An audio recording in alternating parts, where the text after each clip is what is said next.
有人说你才30出头，为什么你的腰椎间盘如此突出啊？今天呢，我聊一聊关于我近期的计划和咱们的这个身体的状况啊。Hello， 大家好，我是简小白，我现在呢是在贵州的，我在我朋友的一个汽车美容的店里啊，闲下来呢录制这期视频，给大家分享一下我的近况。他们两个在这下面的，一直跟着我的。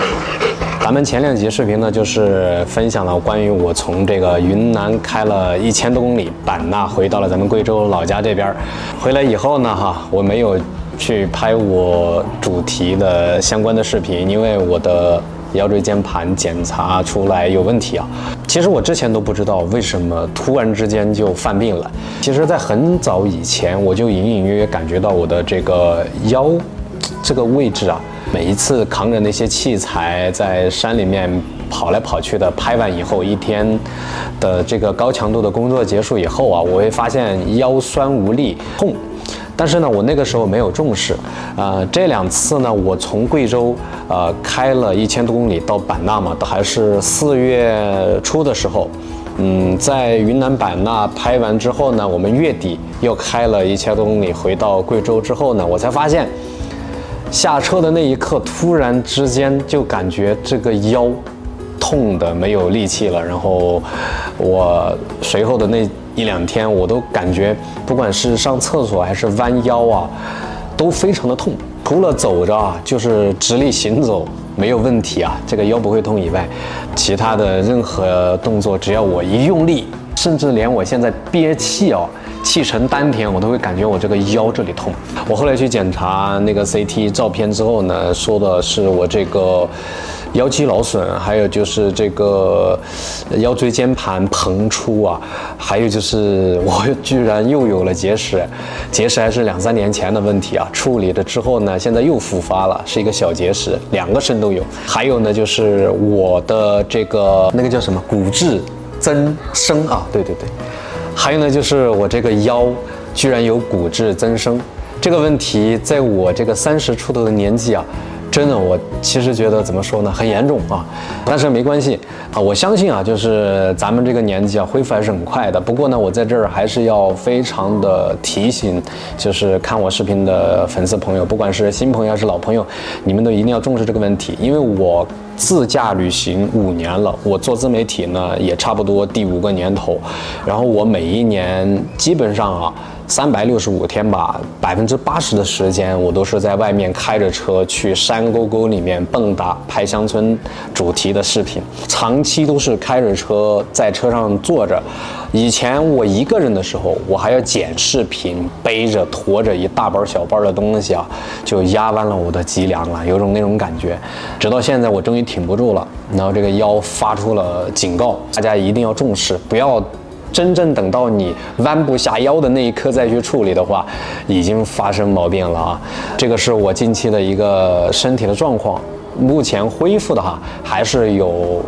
感觉良好，但是呢，可能还要多注意、多调理几天，我才能够重返我的工作岗位。那么我聊一聊我近期的计划就是很多人在关心，就是我前2期视频发了，就是我那台大黄怎么处理。有人说你要不几万块钱、几千块钱处理给我。说实话，我那台车呢，如果你真要卖我昧着良心还是能够卖个10万的。但是呢，我决定把那台车留在我身边，留在我家里边，让我家里面使用。我现在不是在组团队嘛，然后呢，当我真正团队强大起来的时候，那台车还是能够派上用场的。所以呢，我的那台大黄呢，我就决定不卖它了。你们也不用就是问我了。关于我为什么要选房车啊，其实那台车出事故以来3个月这期间，我一直在使用一台 C 型房车。C 型房车呢，就是它的空间呢非常大啊。对于我这种有一个搭档跟着我一块儿，然后呢还有2只狗狗大型犬跟着我一块儿，然后衣食住行基本上全在车上，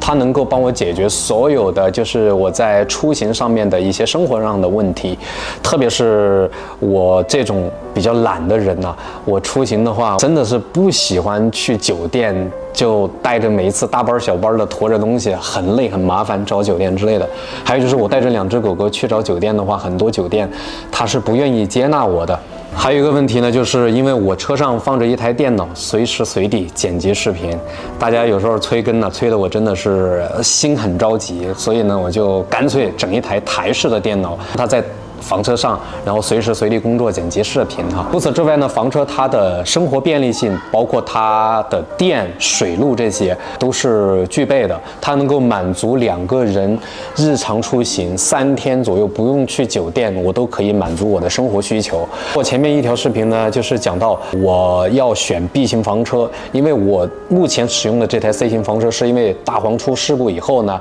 我着急回到贵州过年，然后呢，我朋友借了我这台 C 型房车，我把我的全部家当都放在了 C 型房车，开回老家。这段时间我使用下来以后呢，我发现对于我来讲，经常去乡村呢，C 型房车的通过性还是太低了。为什么？它的底盘虽然还是那种轻客底盘，就是原本是比较高的，但是后来它改成房车以后，它那个箱体在下边啊，通过性就降低了。同时呢，自重增高了以后啊，我们去到很多乡道啊，它其实从宽度、重量，包括高度来讲，都是通过性不好的。对于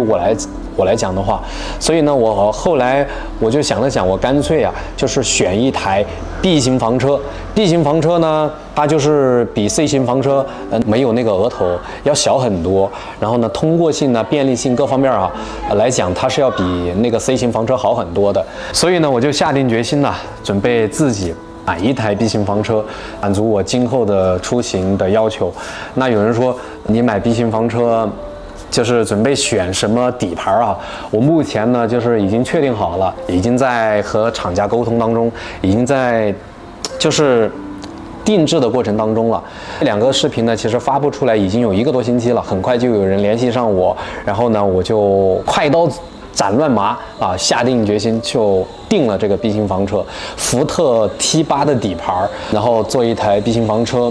以前其实我有这个想法，看过我视频的老朋友应该都知道，我其实那个时候就想买一台 B 型房车，但是呢，经济条件有限啊。当然，我现在也是首付分期付，这样订一台 B 型房车，对于我来说还是有经济压力的。咱们前面2期视频发出来以后啊，就有人质疑，他说你这小子啊，是不是带货尝到甜头了，挣钱了，然后呢都忘了主业。咱们的主业呢，就是深入到乡村去拍视频，然后不管是给老人小孩照相，还是拍那些乡村生活相关的视频呢，这个是我的主题，我永远都不会忘啊，这也是我的初心。当然，有人就说你带货尝到甜头了，然后就说毕竟视频老是带货什么的哈，其实带货频次很少，就是大家知道的朋友应该都知道，不知道的朋友嘛，可能就看过2期，正好是关于我带货的视频，就觉得我一直在带货。那带货呢，是咱们现在做自媒体必须的一个流程了。为啥？